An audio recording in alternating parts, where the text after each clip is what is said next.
Oh yeah, what's going on, world? It's your man Nino Breeze. This is another edition of the Record Shop TV show. Today's a very great episode. Got some legendary radio hosts and just entertainment professionals here, to share some incredible information with us about their journeys here and what they got going on, right now, currently, and moving forward. Um, very, very blessed to have Michael Shawn and J.Black on the show, y'all. What's good with it? What up? What up? What up? What up? What's good? Man, everything's good. Got y'all on here with us, man. Can't nothing be better. You know, we I, here. I, I just I want to say this to y'all, man. I definitely want to salute y'all on the longevity that y'all have had.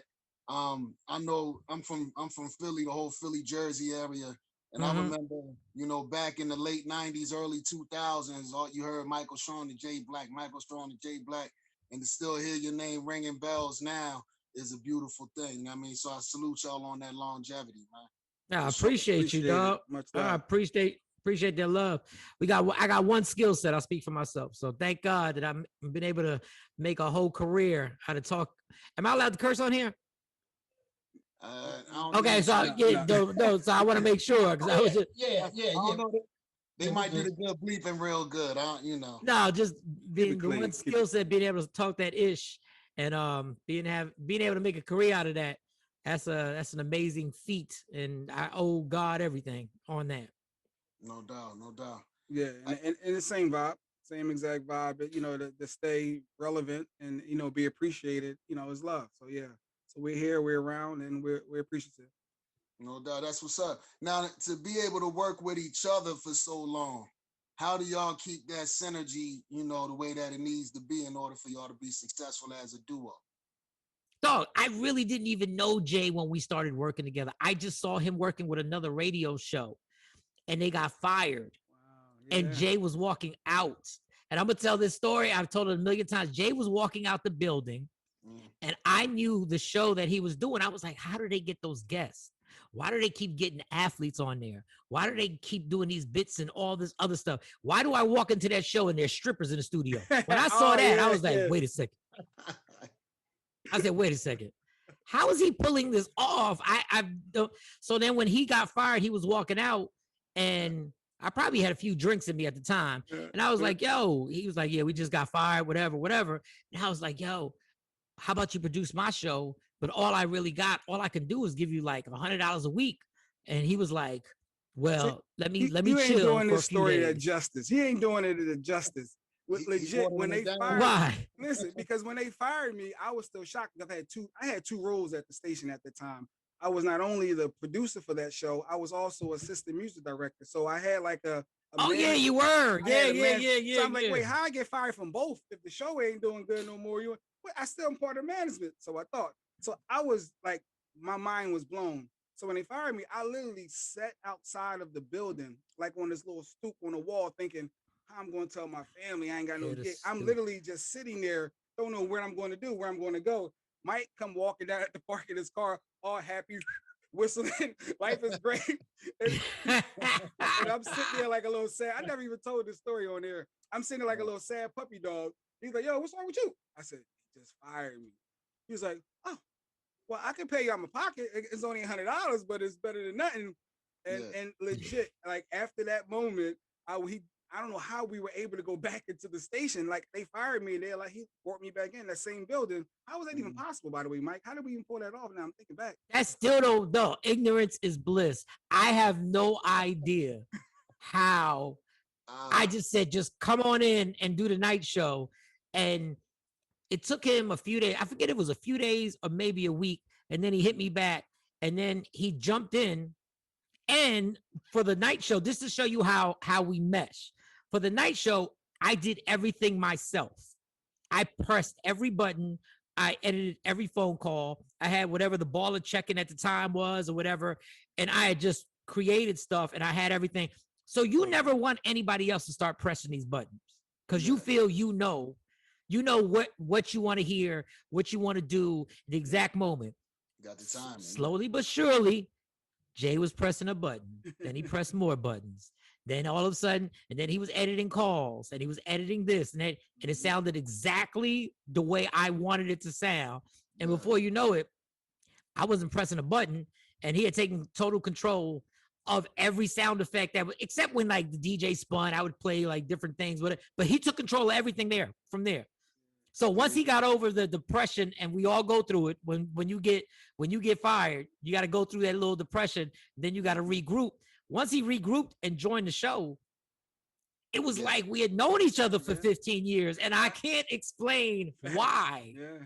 I can't explain why. We went from not knowing each other to literally seeing each other Monday through Friday, then Tuesday nights at the club, then Friday nights at the club, then Saturday nights at the club. Then next thing you know, he's standing next to me at comedy shows. He had nothing to do with comedy. So all of a sudden, he's booking comedy shows, and he's like, yo, Mike, I got this guest coming. We're going to do this. We're going to do that. We're going to set this up. And it went from there. And honestly, we didn't appreciate what we were doing at the time because it was like a whirlwind of being, the Takeover Legends and being on radio and running the streets. And we was young and running the streets and really running the streets and just having a good time. But we never really paused and be like, yo, this is really not supposed to happen, which is good. That's why sometimes ignorance is bliss, because you'll start overthinking things. Yeah. It was organic, obviously. It was supposed to be. Yeah. Had them type of moments, you just gotta run with them, And y'all been running ever since. That's crazy though, man. Like I said, I just want to salute y'all on that longevity. When Marty told me that y'all was gonna be on the show, I said, okay, we got some record shop alumni coming on. Even before myself, just for the the viewers out here. Michael Shawn and J.Black, they did pretty much like the inaugural episode of the record shop. I mean, the very first episode, so I'm coming in their footsteps. You know what I mean? So, and I promise you, I had nothing. I probably had no idea. And Jay said, "Yo, the record shop's coming up." And I promise you, and I'm not bragging because I'm a recovering alcoholic, so I don't drink. But I promise you, I was already like 4 or 5 shots deep. And he was like, yo, they're going to come and they're going to have some cameras. Yeah. So, and he probably told me 7 minutes before y'all literally walked in. He said, oh yeah, we got to go do this. And we probably went on the deck and I smoked a black and mild. I was like, all right, well, let's go. Showtime. Right. That mean he know that you was ready, man. That's it. So like now moving forward to now, like I'm hearing you back with Jonesy again doing some stuff, huh? Yeah, Jonesy's got the Jonesy's Morning Show reunion, and you can go on YouTube and check that out. It's got, I think we just taped our 4th episode today. Fifth, number 5. Fifth. That's right, the 5th episode. So it's morning. Give the correct one. Is Miss Jones in the Morning, the reunion? Miss Jones in the Morning, the reunion on YouTube. We need people to go ahead and subscribe, of course. Subscribe and like. Is obviously Jonesy. Me, DJ Envy from the Breakfast Club, J.Black, my man Shawnee Culture. So we there's a lot of reminiscing over like interviews we did with Usher that were crazy, interviews we did with Janet Jackson that were crazy, and these ain't normal interviews. These are different things. Go left in these interviews very we fast. Asked the questions that a lot of people be thinking. So Jones was notorious, Mike was notorious, and Envy for asking those questions like, yo, I really want to know what happened in that divorce or what happened with that. And those are the real raw questions that were asked. And then we just remembering those moments and playing them back a lot of times. Like I remember giving you an example. I had to ask Janet Jackson about the baby, the mysterious baby that the rumor was that she had a baby and Rebe Jackson actually raised the baby. And I forget what the barge person that she was with. Chico? Might have been Chico. No, it wasn't Chico. No, it wasn't Chico. What's his name? James the barge. James the barge. Yeah. So I had to ask that to Janet Jackson. Yeah. Like, how do you ask that, right? How do you be bold enough to ask Janet about this alleged child, right? and you got to be like, but you gotta just do it, man. You gotta just say. People want to know. People want to know. So all these questions and all these amazing interviews with Jones, from Obama to talking about how MC Hammer was going to beat us up in real life. And MC Hammer was going for real. And just hearing that stuff from like 2007, and you go like, sometimes you cringe like, what was we thinking? Like, but that was just radio. That for us, that was just what had to happen. Yeah, you had to do something different. You couldn't just say, well, who are the producers on your album? Who would you always like to work with? You had to ask these questions. Traditional ones, yeah. No doubt. So that's what's going on right now. So shout to Jones, shout to DJ Envy who initiated this. So it's a good look. Oh yeah, that's what's up. I remember when y'all was on with Jonesy before, so like I said, that's that classic type of scenario when you get some personalities that just mesh the way that y'all do. Y'all able to just bounce off of each other and just, keep a show exciting and just keep everybody, into what you got going on. So once again, salute on all of that, man. I see that y'all got something too. What's going on with this whole free agent radio situation? All right, free agent radio is the app. So you can download the app. It's absolutely free, hence the word free agent. So we're doing the morning show. Michael Shawn and the Takeover Legends, J.Black, Sexy Mo, DJ Cam, who worked in Philly radio and has been with me from the door since I was about 16 years old. I've known Cam.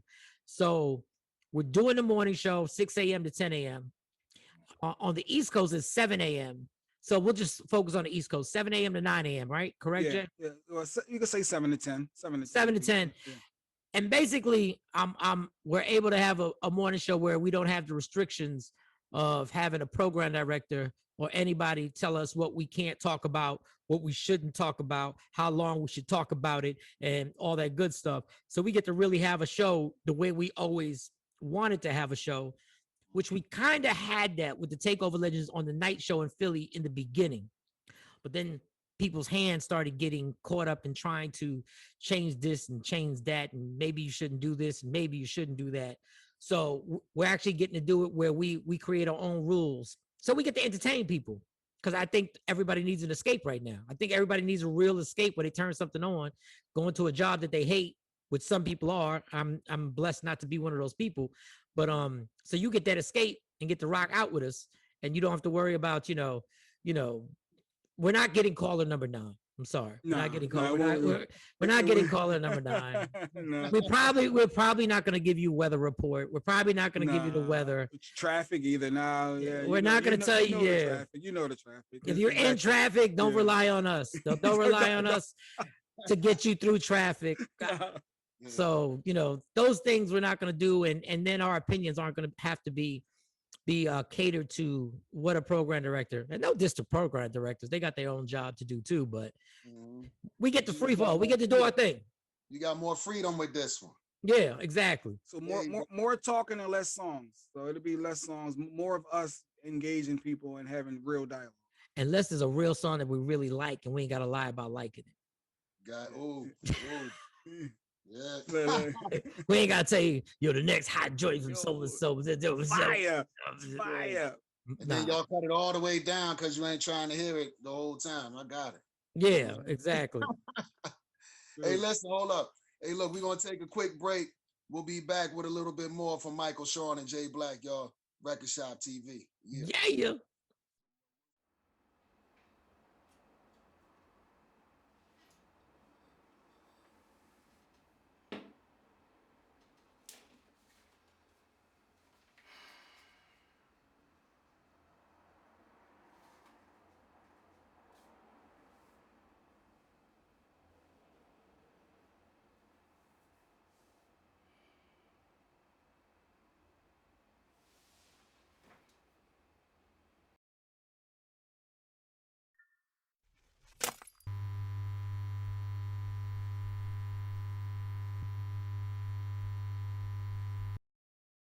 All right, y'all, we're back.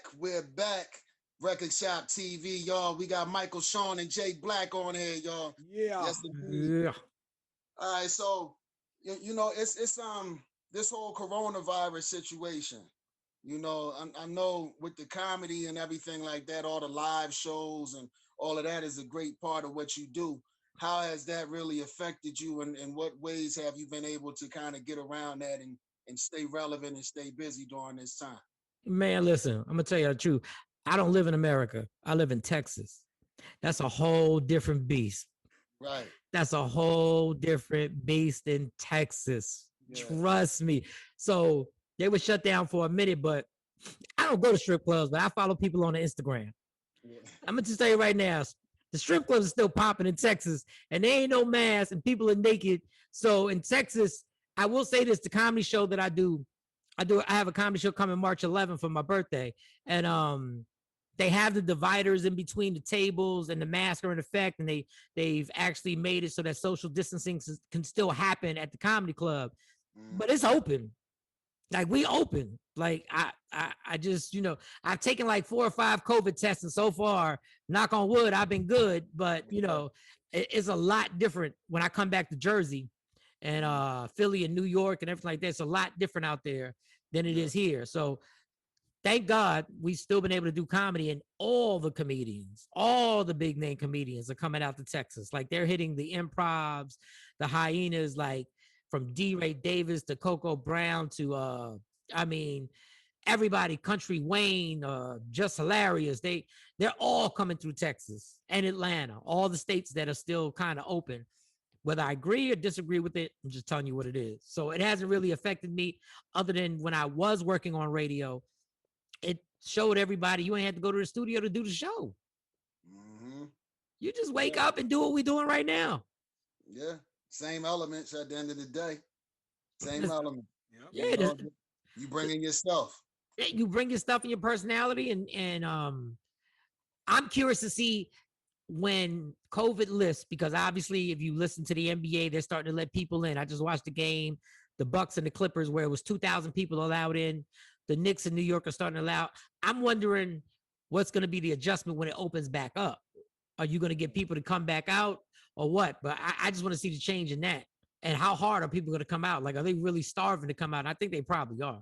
Yeah, I think people been locked in the house for so long that if you allow them to come into something, they definitely going to flood it. Probably going to have to stop people from coming in, Yeah. Probably going to be one of them situations, Speaking of which, is like, with all of this, there's a lot of mental health things that's been going on, and people been having to have a lot of different kind of hard conversations with each other and finding a lot of things out about themselves and all of that kind of stuff. You think that's been a good aspect, like a silver lining through this whole thing? I'm gonna tell you personally, anybody dealing with addiction, COVID messed with your head, because if you're dealing just for alcoholism, I'm going to AA meetings, right? I'm going to AA meetings before COVID hit. I'm talking to my sponsor, whatever. And the one thing in AA is they tell you is that you never should isolate. Isolation is like the worst thing for an addict, because when you isolate, it's just you in your own head, which is a dangerous place to be without any supervision. So in my case, personally, it put me in a space where my whole life they told me don't isolate, and now the country's saying isolate, and they're saying stay in an apartment, because I was living in Texas and flying back and forth to Jersey where my family was at. That wasn't healthy. It wasn't healthy, and it turned into a whole relapse situation where you just can't. And then the excuse was they were AA meetings on Zoom, but didn't nobody want to do the Zoom AA meetings. And then it was like, you're sitting there and you're like, okay, well, I'm just by myself here. Ain't nobody gonna know, ain't nobody gonna know. So there were tons of relapses of people in my group of addicts that went through it. And if you were already depressed before COVID, and now you're being forced to stay in the house, and now you're just sitting there stirring that pot of pity for yourself, and that's what we stir it up in whatever pain you're going through. It really has affected a lot of people. I can't even imagine how many people have relapsed, how many people have gone into a deep depression and don't know how to get out of it, because we're still in it now. You know what I'm saying? No. Yeah, and the only thing I learned is my family's sick of me. They want me out the house. They want me going. There's too much time in the house. They like, get them out of here. You ain't got nowhere to go. I can't. We shut down. So I was like, oh, really? No, but but family bonding time is real. That you get tired when you cooped up with somebody 24/7 every day, all day with no outlet. It can be a little tough, but yeah. Oh, and relationships that weren't sturdy before this happened.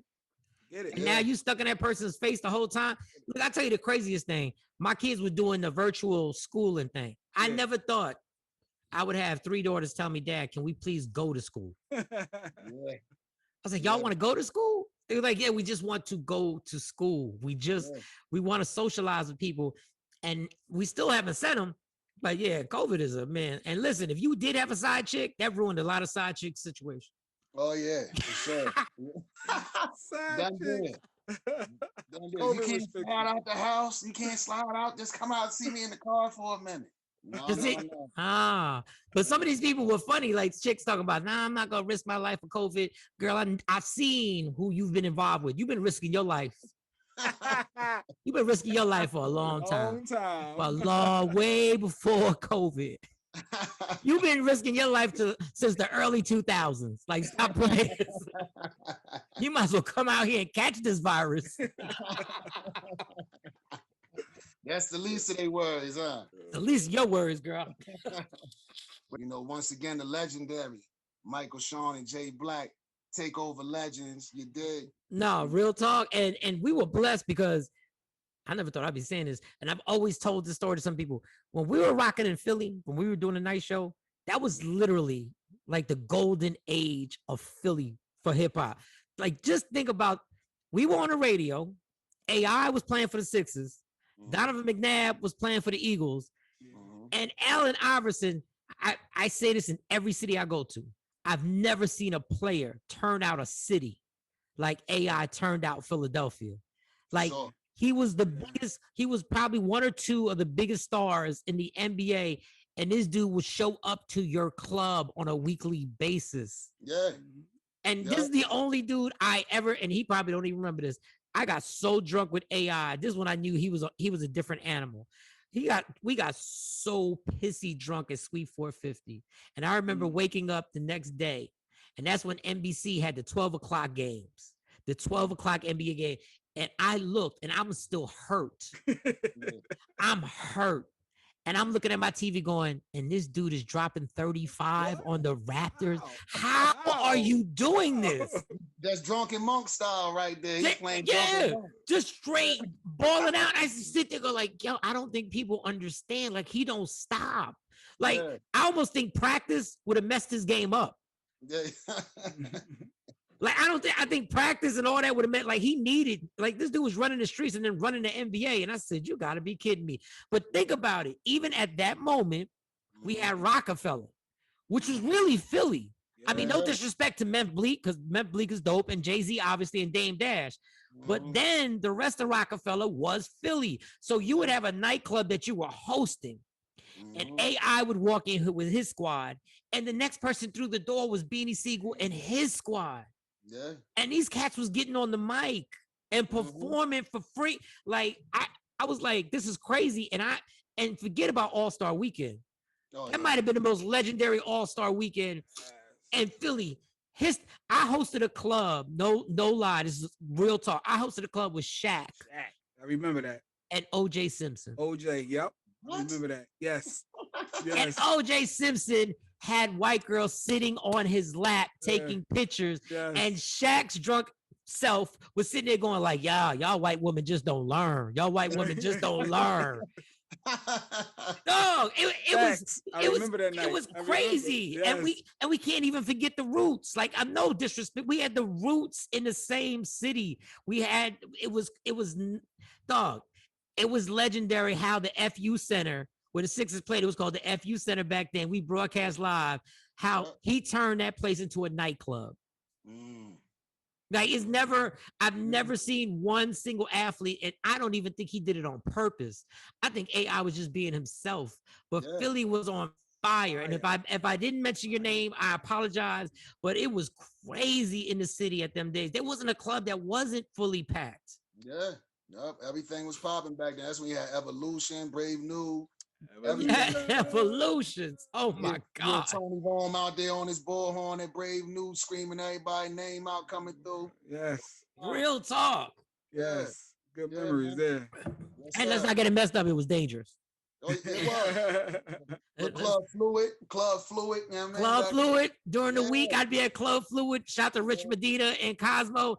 They'd be there. And man, listen. That's when my alcohol problem was at its prime. Jeez Louise, my God. Thank you, God, for getting me through it. Hey, since you said that, I just want you to give you a chance if you want to say anything to anybody that's going through the same type of scenario. Give them something to pull themselves through. Here go your shot right here. Let them hear something. If you're going through any addiction, there's going to be a point. I can't tell you to stop doing it. Your family can't tell you to stop doing it. You got to be, and I'm going to give a cliche that's in every AA meeting. You got to be sick and tired of being sick and tired. Now, when you get to that point, you can recover. You can recover. Because trust me, I'm a drunk. I'm not an alcoholic. I'm a straight drunk. I've been carried out many a club. I've destroyed many a relationship. I lost many a job. And there's nothing special about me except that you got to work these steps and you got to reach out for the help. If you got to go to rehab and you got a health insurance, then don't look down on that. That's what I had to go to rehab like 2 times. I had to go to detox 2 times to detox. And you need the help because there are a lot of people who might be watching this right now who realize you're mentally and physically addicted, which means at a certain point when you're physically addicted, it's no longer your choice to get high or drunk. Your body is telling you, if we don't, it's going to be a problem. And you can go into convulsions and you can die from withdrawal.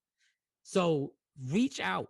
It can't, I'm just letting you know, when you make that decision, it is totally possible. And don't get down on yourself because you're like, I relapsed 3 times. I relapsed 4. Dog, if I had $1 for every time I relapsed and every time I disappointed people in my life and disappointed people who are around me, it's part of the disease. Don't forget, this is a disease. The only problem with this disease, like America's come to terms with calling it a disease. The only problem they have is when it comes back, they call it a relapse. They never call when a cancer patient gets cancer and gets cancer free, and then the cancer comes back in a year. They never look at that person and go, I can't believe you got cancer again. You gonna do cancer again? That's what you gonna do? You almost died the last time. You know you're gonna have to go to chemo now, right?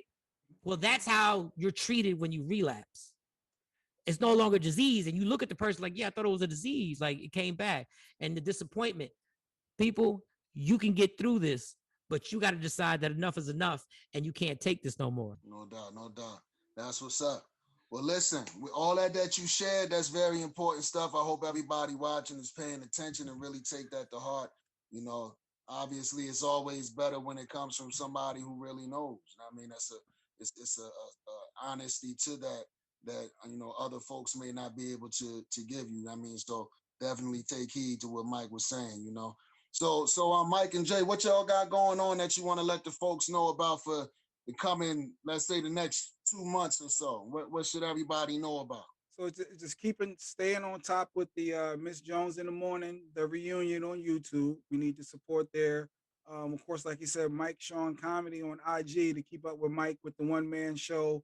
We got the Free Agent Radio. Stay tuned for that. Download the app, and literally as easy as saying, Alexa, play Free Agent Radio, and you know, and it pops right on. That's where you can find us at.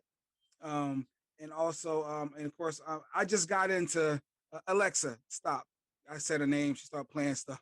I just got into IG, so Mike is schooling me on IG. So it's IM J.Black _. I'm trying to, you know, I'm getting involved now. You know, I'm trying to be active and engaging. So that's where we at. That's what I'm doing, at least trying to move around.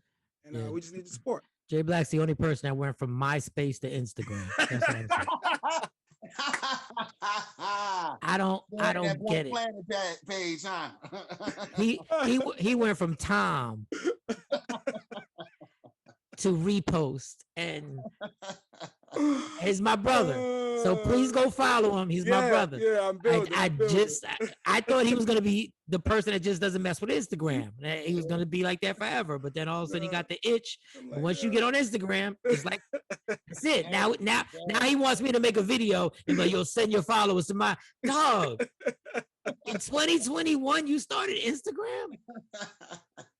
So by 2024, he will be hitting me somebody, yo, I need some TikTok followers. He's gonna be like, yo, I need TikTok followers.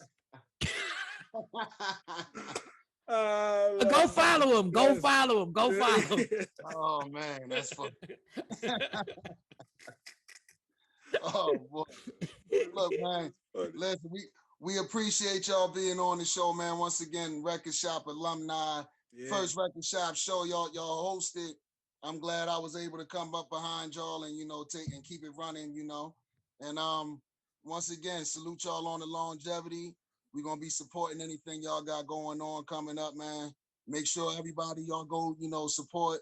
Check out all the Instagrams and follow everything. Check out the Jonesy situation on YouTube, y'all. Once again, I am Nino Breeze, y'all. Follow me at I am Nino Breeze on Instagram. And this has been the Record Shop TV show, y'all. We'll see y'all on the other side. Easy.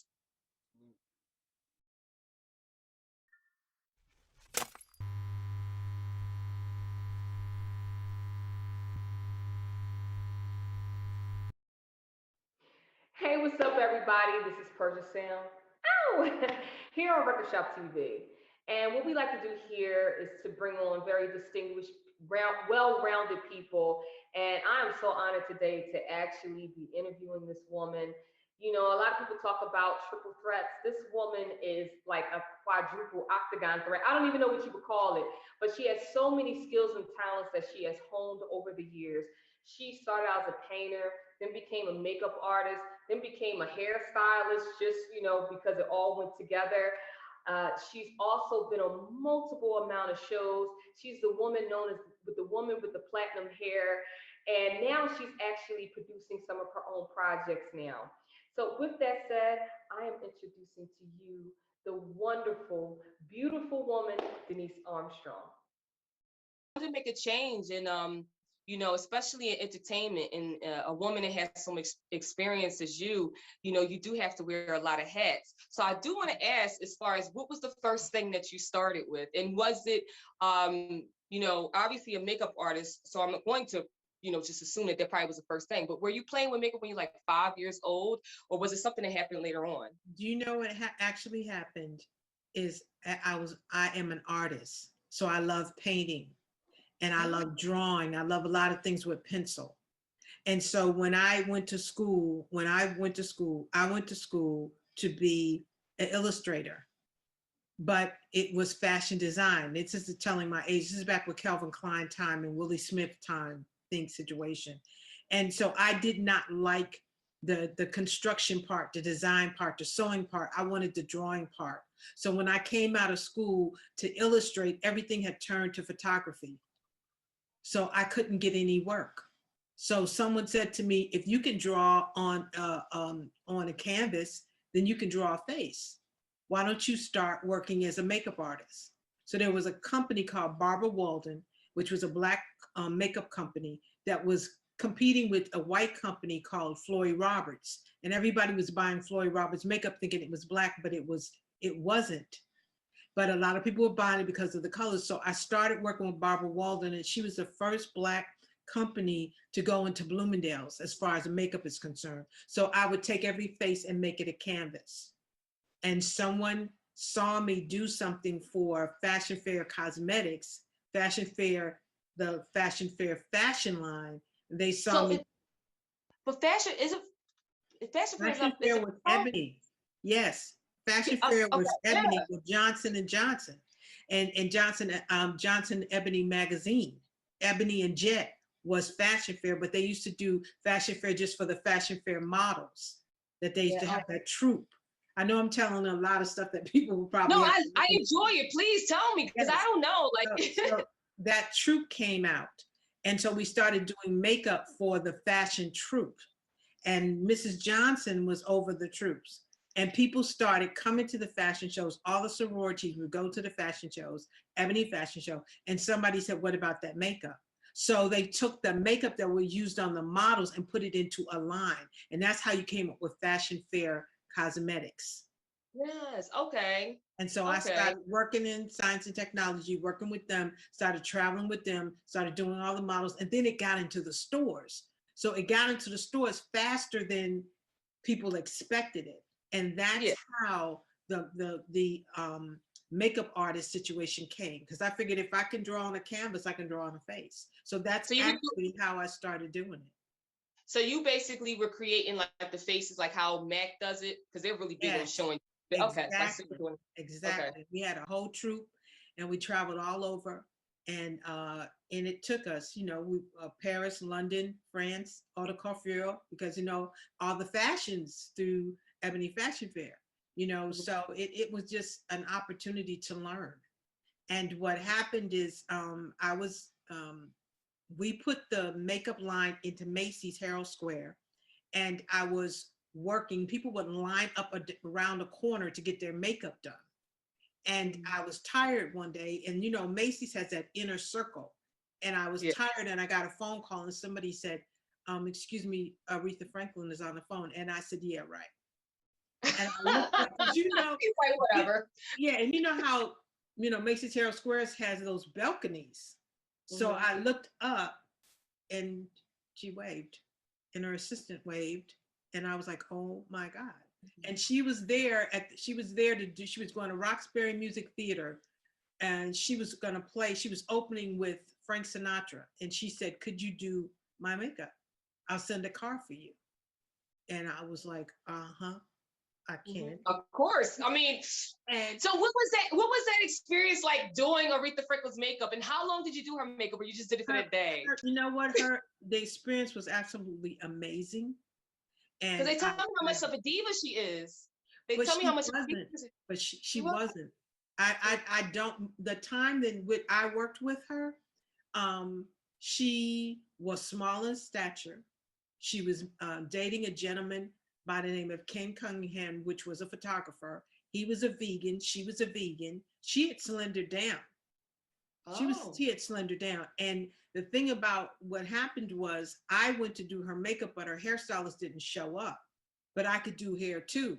So I ended up doing her hair and her makeup. And then I started traveling with her.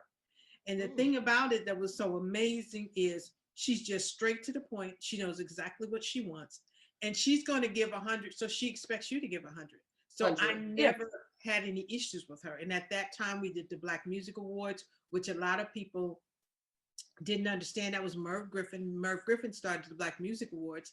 And at that time, Ebony would highlight somebody in the magazine. And so they were highlighting Aretha. So I was able to do Aretha for that, for that advertisement and everything. And things were going really great. And she was, you had to be union and everything. And she said, well, you got to get your license. You have to. So that's how I transitioned over and actually did. But we did Carnegie Hall, Roxbury Theater. We traveled all over. And it was such a wonderful experience to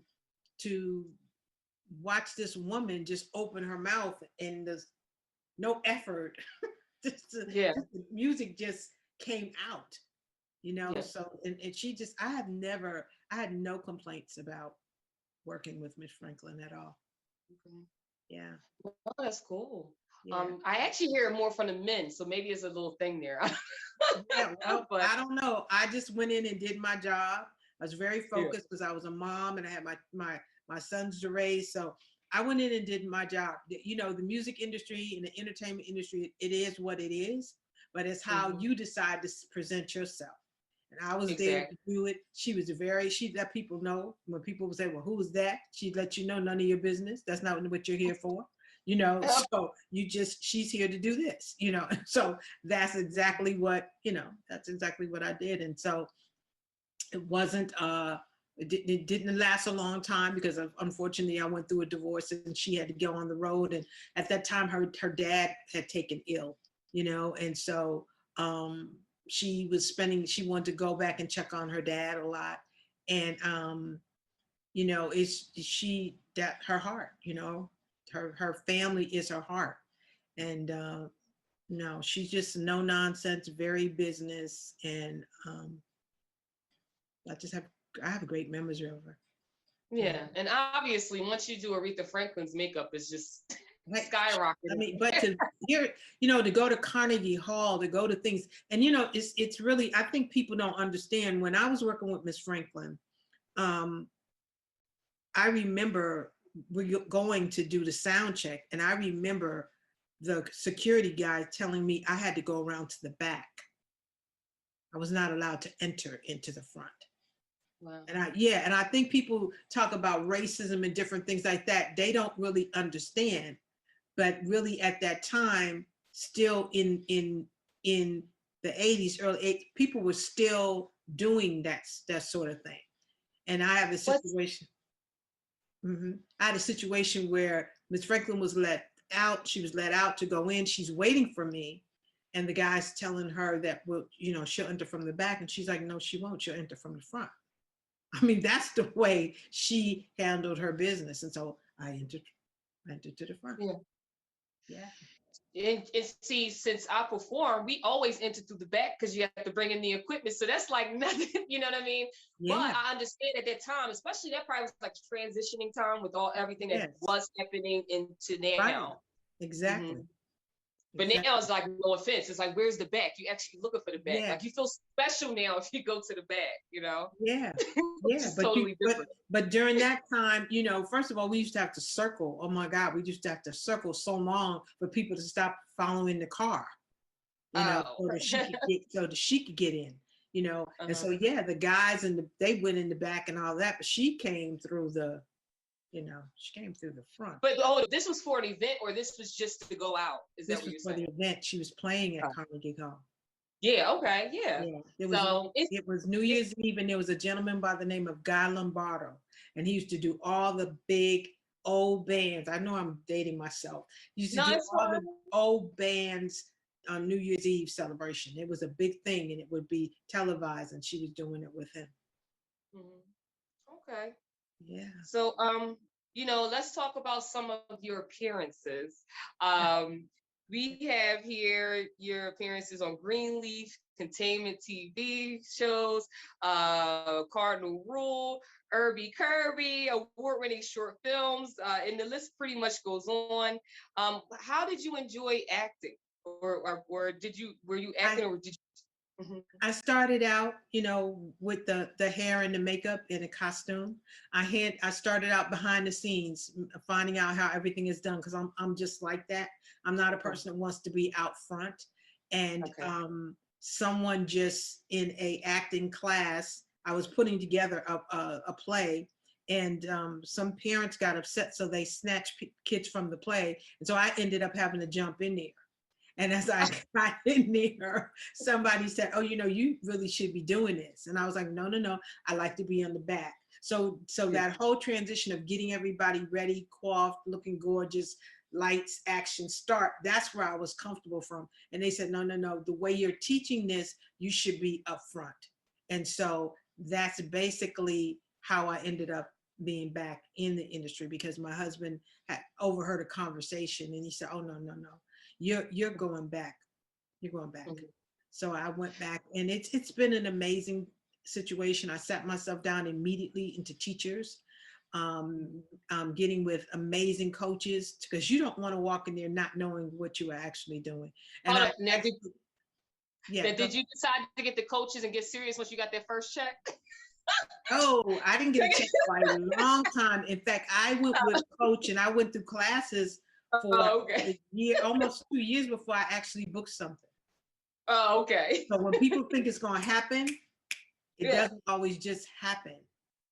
You know, and I had good mentors, and I would say that to anybody in this industry: if this is something that you want to do, make sure that you make contact with people that are doing what you desire to do successfully daily. Daily, exactly. A lot of times people are in the industry and they don't do well in the industry, so they step out of the industry and now they're a specialist. No. I need you to know that you're doing this every day. I need to see what you're doing to make sure that you're doing it. So I studied under some of the amazing mentors. I still study. The situation with Containment was very interesting. It was a great audition. It was a mother, that storyline where there is, and it's funny you would mention Containment, because it was almost like where we are with COVID. That show was about a disease that had gone through, that the government had released and not told people, and people were responding to it. And my son character was working with the government, and they put him in front of all these people that were contaminated, and they would not let me see my son. So I'm fighting to get my son. So that was it was just, and I look at it and I say, boy, we write these things and then we start living these things. So listen. You know what? Because Marty knows I will go down that little rabbit hole, but I'm not going to do that with you because that's like 3-hour conversation right there. You guys are good editors. Yeah, and it's crazy because, like, especially with a lot of things that's going on now, and they're people, especially with the memes and social media, they pull up all these things from the past, and they're like, "Oh, the Simpsons were right. Oh, did you see this movie? Oh, this one just came out last year." I'm like, wow, like, and then you start to think, like, maybe are they telling us stuff? Like, are they trying to like prep us for something? Yeah, it does, and I think I've heard quite a few people because Containment ran for a while. It's still on the CW and reruns, and everybody looks at it now and goes, okay guys, we didn't think that this is the way it was going to be, but we are here now. And so it's yeah, it is what it is.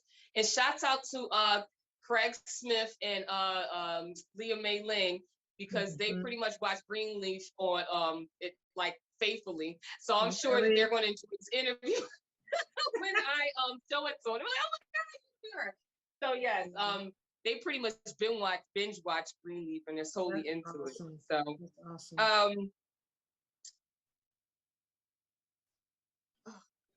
I apologize, I'm like tearing up. So as far as obviously, because as artists, a lot of times we love everything that we do. And by it being that you wear a lot of hats, if you just had to focus on one thing, what that one thing out of all of your talents, expertise, would you pick at this point? I think right now it's really the acting part, writing, producing, and directing of the acting part. Because what I think that people don't understand, people want to be out front. They want to be the recognized face, but the creativity really happens behind the scenes. And there's a lot of people that start as a model. They want to do this and they want to do that, and they get disappointed if they don't get the job, if they don't win the part.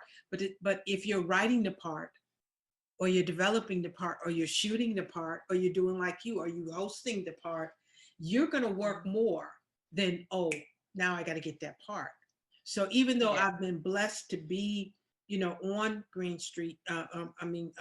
Greenleaf, and people always remember the scene that I played, it was supposed to go longer than it did. And there were some changes that made, and it did not go.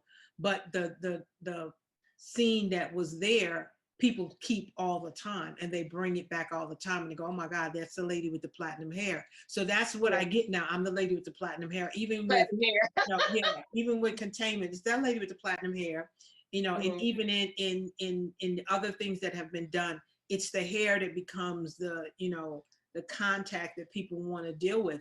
But really, there are so many talents that we have, writing, producing, directing, ideas, concepts that are always going through our heads. And I would tell people, don't ignore that.